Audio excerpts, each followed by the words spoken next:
Magandang araw po mga kapatid. Tayo po ay magkakaroon na naman ng debosyon para ipamahagi ang salita ng ating Panginoon.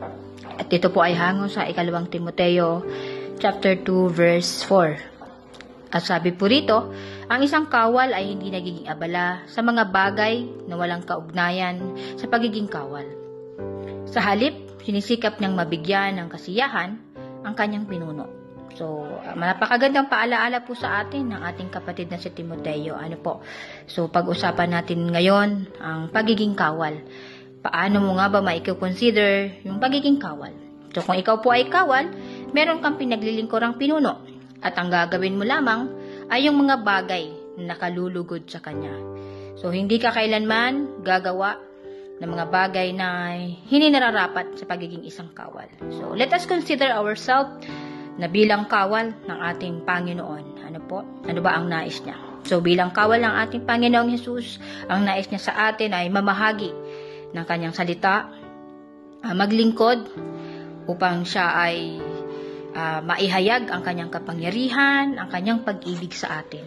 So, wag na po nating ubusin yung mga panahon natin sa mga bagay na hindi nakakapag-express sa atin bilang isang kawal ng Panginoong Hesus.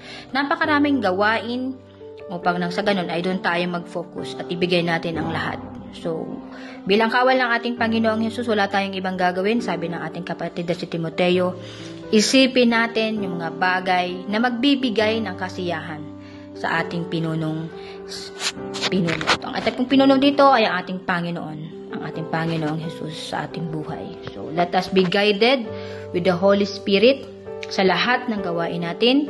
Isipin natin yung mga bagay na nakalulugod lamang sa ating Panginoon. Let us encourage everyone na lahat po, na magpatuloy po tayo na maglingkod, maging mapagsumikapan natin, do marami tayong mga pinagdadaan ng pagsubok. Asahan po natin mga kapatid na nariyan ang ating Panginoon at ang gabay ng banal na Espiritu nang sa ganon ay mapagtagumpayan po natin ang isang pagiging kawal ng Panginoon magpahanggang wakas.